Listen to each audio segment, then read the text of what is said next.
it. Today is January 14th. Darn it. Okay, it's January 14th, 2026. I just got out of class. Anyway, I had an idea about ecosystems, about the gentleman that came to California with the tiny homes proposal, and how we're wasting space in landfills with brand new construction, drywall, framing, paint, marble. I know when I would go with Julio to the landfill, like there'd be brand new stuff. Why is housing so expensive? Housing shouldn't be expensive, especially if we're putting a lot of brand new materials in the landfill. Why are we wasting landfill space for things that shouldn't be in the landfill, right?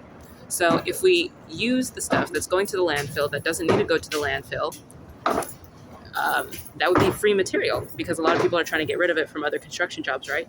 So that's free material to use for homes, tiny homes, like the gentleman, I forget his name, but he tried to present that in California like over 10 years ago now, I think. And of course, because it destroys the market, it destroys that profit, you guys didn't want it. So what if we put that into actually, the ecosystem? So now you have less cost for housing, which means less rent needed for people, right?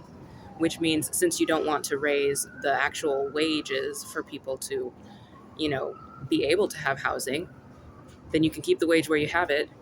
The price of housing goes down, and the lack of waste that we'll have.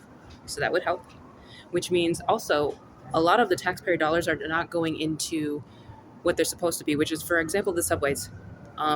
Why? And for maintenance, general maintenance for the trains, everything is squeaky. That's dangerous. What if it goes out?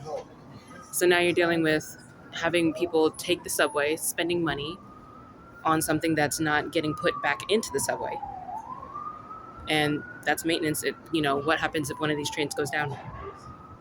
Is it only going to matter when it takes people's lives? Why is transportation to a job or to housing, why should that be so expensive? Why should somebody have to walk 2 hours just to get home because they can't pay for it anymore because they're trying to make their housing bills? Why is it $50 for like 3 items here in New York? That makes no sense.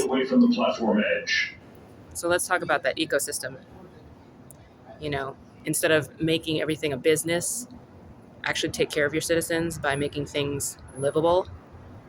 What was it? Less than 40 years ago, in the 1980s, before I was born, you could literally have, like my father, you had 6 people living in a house. He was the only one working, and he could survive off that. My whole family did. Now 2 people, and you can't even make it work. Just food for thought.